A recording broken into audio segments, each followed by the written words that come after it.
इमरान खान साहब को ना तो डील दी जा रही है, ना उनसे कोई डील हो रही है। 6 जजों के इस खत में जिसमें ये कहा गया कि वो उनको दबाव में लाया जा रहा है, उनको फैसले नहीं करने दिए जा रहे। अब इमरान खान साहब जेल से बाहर क्यों नहीं आ सकते? उनके साथ कोई डील नहीं हो सकती या उन्हें कोई डील क्यों नहीं दी जा सकती? जो सीनियर जज हैं इस्लामाबाद हाई कोर्ट के मोहसिन अख्तर कियानी साहब, उनके हवाले से जुडिशल कमीशन में एक दरखास्त चली गई है।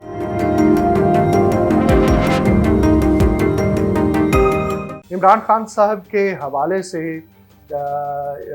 कामरान जो हैं दुनिया टीवी के एंकर हैं, उन्होंने कामरान शाहिद उन्होंने एक ट्वीट किया और कहा कि जो उनके ज़राए हैं एस्टेब्लिशमेंट के अंदर, वो बताते हैं कि इमरान खान साहब को ना कोई ढील दी जा रही है, ना उनसे कोई डील हो रही है। और 9 मई के हवाले से कुछ तज़किरे हुए हैं और ये जो एक इम्प्रेशन बन गया था जिसमें गौहर अली खान भी बात कर रहे थे, फिर इसी तरह से हमने देखा कि लतीफ़ खोसा ने भी बात की कि जनाब अप्रैल के अंदर इमरान खान साहब बाहर आ जाएंगे।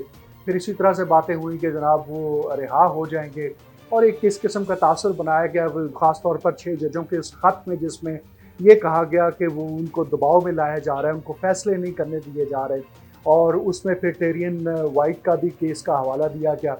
उन सब से एक इम्प्रेशन ऐसा बन गया था कि इमरान खान साहब जल्द या बदेर आइंदा आने वाले चंद एक हफ्तों में जेल से बाहर आ जाएंगे। लेकिन कामरान शाहिद की जानिब से इस हवाले से जो ट्वीट सामने आया, फिर नसरुल्लाह मलिक साहब ने बात की है, उसके बाद एक मुखालिफ हवा चलना शुरू हुई। तो ऐसा लग रहा है कि इमरान खान को लेकर कुछ कुव्वतें चाहती हैं कि उनके हक में चीज़ें होती चली जाएं और उसके मुकाबले में कुछ कुव्वतें ऐसी हैं जो चाहती हैं कि नहीं, उसके मुखालिफ ही फैसले हों। अब इमरान खान साहब जेल से बाहर क्यों नहीं आ सकते? उनके साथ कोई डील क्यों नहीं हो सकती या उन्हें कोई डील क्यों नहीं दी जा सकती है?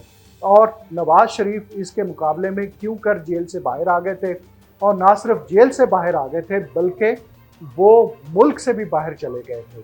तो ये क्या वजह है कि नवाज शरीफ साहब जो हैं वो 1 साल बाद सब हर किस्म की सहूलतें ले गए थे और वो लंदन जाके बैठ गए थे। इमरान खान को 1 साल मुकम्मल हो चुका है तकरीबन, और पिछले अगस्त में उनकी गिरफ्तारी हुई थी और अब अप्रैल मई में 9 मई हुआ था। तो उनके हवाले से अगरचे ऐसी बातें हो रही हैं, लेकिन इस्टेब्लिशमेंट ने बड़े वाज़ेह तौर पर कह दिया है कि उनको ना ढील दी जा रही है, ना उनसे डील हो रही है। उसका सबब गालिबन ये है कि नवाज शरीफ के हवाले से ये तासुर था कि उनको ट्रायल तो पानामा में किया गया, लेकिन उनको इक़्तिदार से बाहर जब किया गया तो इकामा के में कर दिया गया। और फिर उसके बाद जज अरशद मलिक की तरफ से जो टेप सामने आ गई थी, उन सब ने मिलकर नवाज शरीफ को एक मजलूम के तौर पर साबित किया था। और इसके बावजूद कि नवाज शरीफ की पार्टी पर बैन हुआ, उनकी सदारत पर बैन हो गया और शेर का निशान उनसे ले लिया गया। लेकिन अब जब इलेक्शंस हुए 8 फरवरी के, तो भी ये कहा जा रहा था कि नवाज शरीफ आएंगे तो नून लीग जीत सकती है और मुकाबला कर सकती है, और साबित भी ऐसा ही हुआ कि वो आए तो नून लीग जो है वो पीटीआई की मकबूलियत या इमरान खान की मकबूलियत का सामना करने के काबिल हो सकी।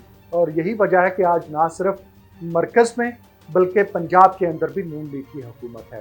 तो इमरान खान साहब जो हैं वो अब मजलूमियत का वो तासुर नहीं बना सके हैं कि लोगों की एक बड़ी तादाद उनके पीछे मरने मारने पर तुली हुई हो या घरों से बाहर निकल कर एहतजाज करना चाहती हो। जिस तरह से हमने देखा कि इमरान खान साहब बारहा कहते रहे हैं कि लोग बाहर निकल आएँ। अरशद शरीफ का जब कत्ल हुआ तो उन्होंने कहा कि अब टाइम है बाहर निकल आएँ, लेकिन लोग नहीं निकले। और अब तो जबकि 9 मई हो चुका है तो लोगों को इमरान खान से ज़्यादा अपनी जान की फ़िक्र पड़ी रहती है कि कहीं हम एहतजाज के लिए निकलें और 9 मई में न धर लिए जाएँ। तो 9 मई एक ऐसा सानहा है और एक ऐसा टर्निंग पॉइंट है पीटीआई की पॉलिटिक्स में कि कोई भी वर्कर, कोई वोटर सपोर्टर ये अफोर्ड नहीं कर सकता कि वो इस बुनियाद पर धर लिया जाए कि वो 9 मई में शोहदा की तौहीन के ज़िम्रे में पकड़ा गया है। चुनांचे इमरान खान साहब के हवाले से जो पब्लिक सपोर्ट होनी चाहिए और दीवानावार जिस तरह से लोगों को निकल आना चाहिए, वो मुमकिन नज़र नहीं आता है। और इस कॉन्टेक्स्ट में अगर ये बातें हो रही हैं, अगर इस किस्म का प्रोपेगेंडा हो रहा है, तो इसमें वो जान नहीं है जो नवाज शरीफ के हवाले से था। इस हवाले से एक और अहम बात ये है कि इलेक्शन जिस दिन हुआ, शाम में फॉर्म 45 का, फॉर्म 45 का बहुत शोर होगा हुआ, और ये उसके बाद एक थीसिस बनाया गया और एक नज़रिया घड़ा गया कि फॉर्म 45 के मुताबिक पीटीआई जीत चुकी है, क्लीन स्वीप कर चुकी है, पूरे मुल्क में जीत चुकी है, जबकि फॉर्म 47 वो भी इलेक्शन कमीशन ने जारी किया, फॉर्म 45 भी इलेक्शन कमीशन ने जारी किया था, लेकिन उसकी कई कॉपियां बनाकर सोशल मीडिया पर डाली गई कई तरह, क्योंकि वो अनवेरीफाइड रिजल्ट होता है। तो अनवेरीफाइड रिजल्ट की बुनियाद पर तो पीटीआई ने शोर मचाया कि हम जीत गए हैं, लेकिन जब फॉर्म 47 सामने आया और अब रिकाउंटिंग हो रही है तो पीटीआई जहां पर अपने आप को जीता हुआ तस्वर कर रही थी और डिक्लेयर कर रही थी और प्रोपेगेंडा कर रही थी, वहां पर हारती नजर आ रही है। चुनाचे ये बात एक तरफ, लेकिन फॉर्म 45 के हवाले से इलेक्ट्रॉनिक मीडिया के ऊपर आपको कोई बहस नहीं मिलती है, कोई प्रोग्राम्स नहीं होते हैं, कोई उसकी तकरार नहीं होती है, कोई सवालात नहीं होते हैं। तो इसका मतलब ये है कि एस्टैब्लिशमेंट ने इस हवाले से इलेक्ट्रॉनिक मीडिया को मैनेज कर लिया है कि उन्हें प्रोपेगेंडा करने की, झूठ बोलने की, झूठी बातें फैलाने की इजाज़त नहीं दी जा रही है।